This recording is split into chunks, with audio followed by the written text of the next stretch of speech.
Hello दोस्तों, स्वागत है आपका हमारे YouTube चैनल गुरबंता में। पिछली क्लासों की ने आपने देखा कि हमारे वैद्युत धारता के कुछ न्यूमेरिकल को हम डिस्कस कर रहे हैं। तो आज का जो न्यूमेरिकल है वो है संलग्न परपथ, यानी जो परपथ बना हुआ चित्र आपके सामने है। संलग्न परपथ में संधारित्र C की धारता ज्ञात कीजिए। इस परपथ में संधारित्र C की धारता ज्ञात कीजिए, जबकि ए व बी के बीच, ए से लेके बी के बीच संयोजन की जो तुल्य धारता वो 15 माइक्रोफैरड है। भाई संयोजन की जो तुल्य धारता है वो है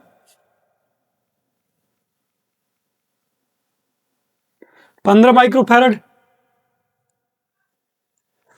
अच्छा, आपको दिखाई दे रहा होगा ये 10 माइक्रोफैरड और ये 10 माइक्रोफैरड है। तो हम देख रहे हैं इस जो बंद परपथ है इसके एक तार पे 10 माइक्रोफैरड बैठा, नीचे वाले तार पे भी 10 बैठा है। इस प्रकार इस वाले कमरे में ये दोनों जो संधारित्र हैं समांतर क्रम में होंगे। भाई 10 माइक्रोफैरड कॉमा 10 माइक्रोफैरड किस में होंगे? समांतर क्रम में। जोड़ने पर तो जोड़ी, भाई मैंने आपको समांतर क्रम में जोड़ना सिखाया था, तो उसमें होता था C बराबर C1 प्लस के C2, यानी 10 प्लस 10 कितना आएगा भाई? 20 माइक्रोफैरड। कितना आया? 20 माइक्रोफैरड। अब ये जो संधारित्र है ये चित्र ऐसे खत्म हो जाता भाई, यानी ये जो संधारित्र बन गया 20 का बन गया। अब हम यहां से ऐसे जाएं बी की तरफ, तो हमें 20 और C भाई किस में होंगे? श्रेणी क्रम में। 20 माइक्रोफैरड कॉमा C श्रेणी क्रम में होंगे।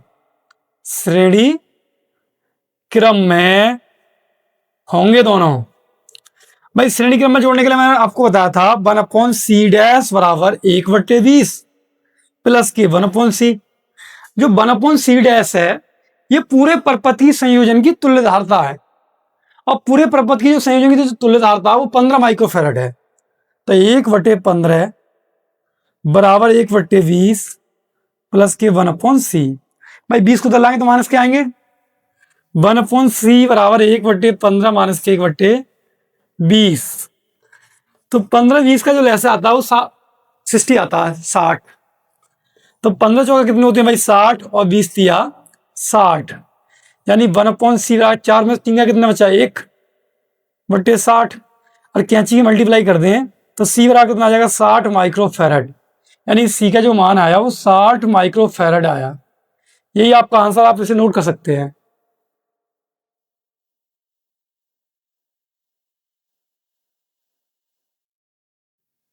अगला जो न्यूमेरिकल है, संधारित्र के दिए नेटवर्क में एक संधारित्र का नेटवर्क दे रखा है जो आपके सामने प्रदर्शित है।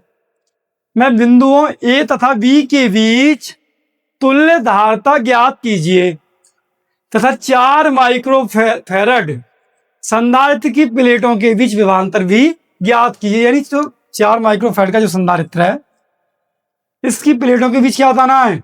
विभवांतर भी याद करना। सबसे पहले तुल्य धारता निकालनी है हमें। तो भाई जो हमारे सामने जो नेटवर्क दिया है ए और बी के बीच में, उस नेटवर्क की तुल्य धारता कितनी होगी? अब देखो, जिस प्रकार हम चक्रव्यूह में से अंदर से निकलते हैं ऐसे यहां से भी अंदर से निकलना है हमें। तो हम देख रहे हैं 3 3 3, ये अलग अलग तारों पर तीनों, और अलग अलग तार पर होते हैं तो तीनों संधारित्र किसमें आएंगे? समांतर क्रम में। ये वाला भी, ये वाला भी, ये वाला भी, क्योंकि तीनों कहाँ हैं? अलग अलग तार पर बैठे हुए हैं। तो भाई 3 microfarad comma 3 microfarad comma 3 microfarad समांतर क्रम में होंगे। समांतर क्रम में होंगे। तो भाई C1 बराबर आ जाएगा 3 + 3 + 3, यानी 9 माइक्रोफैरड हुआ। अब होता यह है कि ये वाला पूरा का पूरा यहां से खत्म हो गया भाई।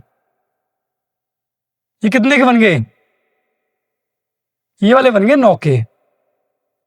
अब आप देख रहे हैं 9 और 18 किसमें है? श्रेणी में भाई, क्योंकि एक तार पे आ गए दोनों। ये दोनों किस पे आ गए? एक तार पे। और जब एक तार पे एक बराबर में बैठे होते हैं तो किस में आते हैं? एक ही श्रेणी में आते हैं। तो 9 माइक्रोफेरेड कॉमा 18 माइक्रोफेरेड किस में होंगे? श्रेणी में। भाई वो दोनों जो संधारित्र क्या है, एक ही श्रेणी के सदस्य हैं, तो 9,18 श्रेणी क्रम में होंगे। श्रेणी क्रम में जोड़ने पे ना, तो जोड़ दो भाई 1/C2 बराबर 1/9 प्लस के 1/18। तो ले से आता है इसका 18, 9 दूनी 18, 18 का 18 पलट देते हैं तो 18/3 आएगा। कितना भाई? 6 माइक्रोफेरेड। अब ये दोनों में से मिलके क्या बना? एक बन गया भाई, कितने का? 6 का बन गया। अब हमें दिखाई दे रहा है 6 6 किस में होंगे? समांतर में, क्योंकि ये ऊपर वाले तार पे है, ये नीचे वाले तार पे है। तो भाई 6 माइक्रोफेरेड कॉमा 6 माइक्रोफेरेड किस में होंगे? समांतर क्रम में। अब इन्हें समांतर क्रम में जोड़ देना है, तो C3 बराबर कितना है? 6 + 6 कितना है भाई? 12 माइक्रोफेरेड। 6 6 कितने आए? 12 आए। अब ये मान लो एक तरह से ये भी खत्म हो जाएगा यहां से। अब ये कितने का बन गया? 12 का। तो 12 4 किस में होंगे भाई? 12 और 4 किस में होंगे? 12 माइक्रोफेरेड कॉमा 4 माइक्रोफेरेड। हम जा रहे हैं तो ए से बी के लिए, तो दोनों एक ही रास्ते में मिलते हैं, यानी एक ही तार पे मिलते हैं, और एक ही तार पे बैठे हैं तो एक ही श्रेणी के सदस्य होंगे। तो भाई C4 बराबर कितना जाएगा? 1/C4 बराबर किस में होंगे? श्रेणी क्रम में। तो 1/C4 बराबर 1/12 प्लस के 1/4। तो ले से कितना आएगा भाई? 12। 12 के 12 4 दिया 12, तो C4 बराबर कितना आ जाना? 12/4, यानी 3 माइक्रोफेरेड आया। तो संयोजन की जो तुल्यधारता है वो 3 माइक्रोफेरेड होगी। लेकिन उसने पूछा है भाई, एक चीज तो हमें मिल गई, उसने बोला तुल्यधारता बताओ, तो तुल्यधारता तो हमें ज्ञात होगी। और उसने कहा 4 माइक्रोफेरेड के संधारित्र की प्लेटों के बीच विभवांतर। अब विभवांतर निकालने के लिए परिपथ में कुल विभव निकाल लेते हैं पहले। परिपथ में कुल विभव, तो बी विभव नहीं, कुल आवेश, आवेश निकालते हैं भाई। कुल आवेश, कुल विभव तो है ही 2 वोल्ट। कुल आवेश क्यू आ कितना होगा भाई? C B. तो सी कितना है? 3 आया है। और बी कितना आया? बी 2 है। तो क्यू आ कितना आएगा? 3 दूनी 6 माइक्रो कूलाम। कितना आया? 6 माइक्रो कूलाम। उसने पूछा 4 के पे कि 4 के पे विभवांतर कितना है? तो 4 माइक्रोफेरेड के संधारित्र पर विभवांतर बी बराबर कितना होगा भाई? Q/C। Q का मान कितना? 6 माइक्रो कूलाम, और C का मान है 4 माइक्रोफेरेड। भाई ये माइक्रो से माइक्रो कट जाएंगे, और 4 को हम 4 से हम 6 काटेंगे तो 1.5 बार कटेगा। 4 1 4, 2 बचे, 20 है 4 पन्ना 20। कूलाम प्रति फेरेड होता है वोल्ट, तो 1.5 वोल्ट है। ये आपका आंसर, आप इसे नोट कर सकते हैं। संलग्न परपथ में बिंदुओं ए व बी के बीच जो बिंदु दिखाई दे रहा है आपको, जो परपथ है उसमें ए और बी के बीच तुल्यधारता ज्ञात कीजिए। तो मैंने बताया आपको, सबसे पहले हम अंदर से एंट्री निकलना शुरू करते हैं। तो भाई 200 और 200 C1 और C2 किसमें? भाई C1 C2 आपको दिखाई दे रहे होंगे, एक तार पे बैठे हैं दोनों। और मैंने बताया जब एक तार पे बैठते हैं तो एक श्रेणी में आते हैं वो, तो ये इसका मतलब ये है कि दोनों श्रेणी क्रम में जोड़े जाने हैं, क्योंकि एक तार पे बैठे हैं। और एक तार पे बैठे हैं तो श्रेणी क्रम में जोड़ते हैं, अलग अलग तार पे बैठे होते हैं तो समांतर क्रम में जोड़ते हैं। तो भाई C1, C2 श्रेणी क्रम में होंगे।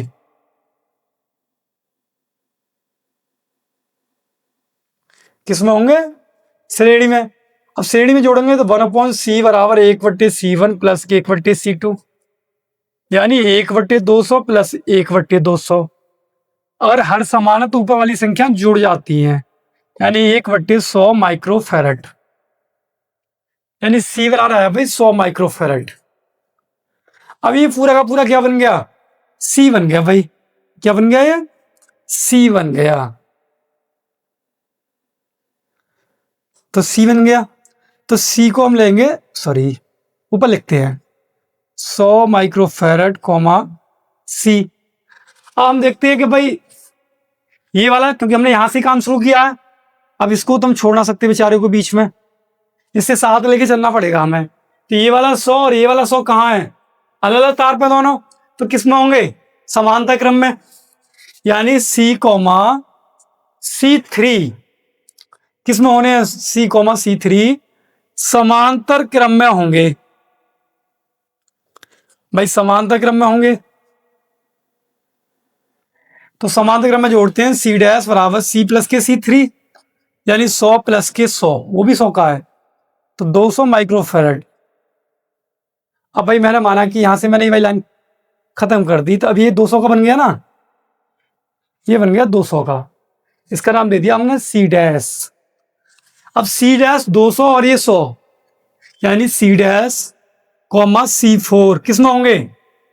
भाई एक ही तार पे आ रहा हूं दोनों, क्योंकि A से B पर हम जाए तो एक ही परपथ है पूरा का पूरा, और एक ही परपथ है तो एक ही तार पे बैठे हैं, और एक ही तार पे बैठे हैं तो एक ही श्रेणी मांगे, और एक ही श्रेणी मांगे, इसका ये श्रेणी क्रम में जोड़े जाने हैं। तो C डैश कॉमा C4 श्रेणी क्रम में होंगे। तो भाई श्रेणी क्रम में तो C डबल डैश बराबर 1/C डबल डैश बराबर 1/C डैश प्लस 1/C 4। तो C डैश कितना भाई?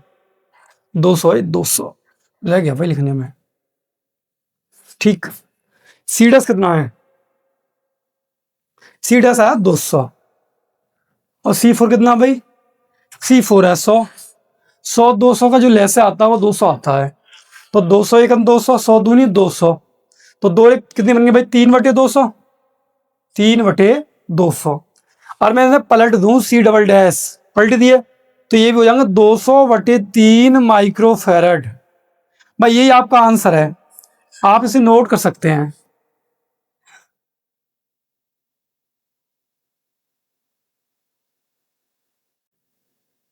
दिए गए परपथ में A और B बिंदुओं के बीच तुल्यधारता ज्ञात करनी है। भाई एक परपथ दे रखा है जो आपके सामने, इसके बीच में 2 बिंदु दिए हैं A और B। अब इन दोनों बिंदुओं के बीच में सारे संधारित्र जोड़े गए हैं, तो हमें दिखाई दे रहा है कि इसमें कुछ ऐसा संधारित्रों को जोड़ा गया है जो कि एक व्हीटस्टोन सेतु को बनाते हैं। जैसे मैं दिखाता हूं आपके लिए बना के। भाई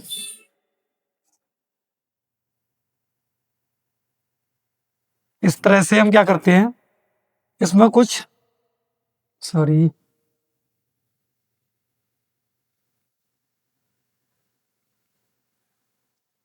और यहां से ऐसे एक बीच से आपको दिखाई दे रहा होगा कि ये क्या बनना है? भाई एक व्हीटस्टोन सेतु बनना है। ये कितने का है? ये 3 का है। और ये कितने का है? भाई हमने मान ली कि यहां से इन दोनों बिंदुओं के बीच में क्या है, मैंने यहाँ A मान लिया और यहाँ क्या मान लिया? B मान लिया। इस तरह से बनना है। तो ये 3 माइक्रोफैरड का, ये कितने का है? 6 माइक्रोफैरड का है। बीच वाला कितने का भाई? सबके बीच में कौन है? 8 माइक्रोफैरड का। ये भी 3 माइक्रोफैरड है, और ये भी कितना है? 6 माइक्रोफैरड। तो हम देख रहे हैं कि भाई, और इसे हमें व्हीटस्टोन सेतु शामिल, हमें ये सिद्ध करना कि ये व्हीटस्टोन सेतु है। तो हम जानते हैं कि व्हीटस्टोन सेतु का जो प्रतिबंध होता है P/Q बराबर R/S होता है, यानी 3 P क्या भाई? 3, ये P, ये Q, और ये R, और ये S। तो 3 Q कितना भाई? 6, R कितना? 3, S कितना? 6। तो 1/2 अनुपात 1/2 आया ना, और दोनों के अनुपात बराबर है। P/Q का जो अनुपात है वो R/S के अनुपात के बराबर है, तो इससे ये सिद्ध होता है कि व्हीटस्टोन सेतु है। और भाई व्हीटस्टोन सेतु है तो आप जानते हैं कि जो ऊपर वाले संधारित्र होंगे 3 और 6 किस में होंगे? क्योंकि A से B पे जाने का ये तरीका है, तो भाई हम A से B पे ऊपर होकर जा सकते हैं। तो जो 3 और 6 जो है वो श्रेणी में होंगे, एक ही तार पर आ रहे हैं। 3 माइक्रोफैरड 6 माइक्रोफैरड किस में होंगे? ये श्रेणी में होंगे। तो श्रेणी में जोड़ने का तरीका 1/C1 बराबर 1/3 प्लस के 1/6। अच्छा, आप जानते ही हैं कि व्हीटस्टोन सेतु में जो अंदर वाला संधारित्र होता है, या अंदर वाला जो सर्किट होता है, जो भी प्रतिरोध है जो भी है, उस पर आवेश या धारा का प्रवाह नहीं होता। उसमें आवेश या धारा का प्रवाह नगण्य माना जाता है। ये तो यहां से नगण्य है, तीन और छः किसमें ऐसे हम जाएगा बी पे, तो तीन और छः एक ही तार पे मिले, वो श्रेणी में मिले, तो श्रेणी में जोड़ने का तरीका यही है भाई, लेस आया 6 तो 3 दूनी 6, 6 एकन 6, 3/6 यानी 1/2 आया। अब मैं पलट दूंगा तो 2 माइक्रोफैराड आ जाएगा। और नीचे जब ये 2 माइक्रोफैराड आया तो वो भी आएगा भाई, नीचे वाले भी तो होंगे 3 माइक्रोफैराड 6 माइक्रोफैराड श्रेणी में, क्योंकि हम अरे ए से बी पे जाना है तो नीचे होकर भी तो जा सकते हैं। तो 3 और 6 किसमें होंगे, श्रेणी में, तो 1/C2 बराबर 1/3 प्लस के 1/6, तो वही हर 6 यहाँ 2 और यहाँ 1, 3/6 यानी 1/2। C2 कितना भाई 2 माइक्रोफैराड। अब आपको बता कि एक ये पूरा बन गया 2 माइक्रोफैराड का, ये वाला, एक ही नीचे वाला बन गया 2 माइक्रोफैराड का।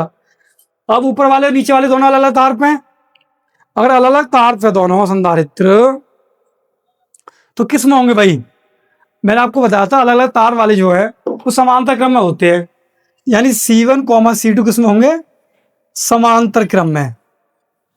और समांतर क्रम में आप जानते ही हैं, सीधा सीधा जोड़ते हैं, C बराबर C1 प्लस के C2, तो 2 + 2 कितना आ जाएगा भाई 4 माइक्रोफैराड। यही आपका आंसर है। संयोजन की जो तुल्यता आई ए और बी के बीच में वो कितनी आई, 4 माइक्रोफैराड। आप इसे नोट कर सकते हैं। और आज की जो हमारी क्लास है वो यही समाप्त होती है। वीडियो अच्छी लगी हो तो वीडियो को लाइक और चैनल के लिए सब्सक्राइब करें। Thank you.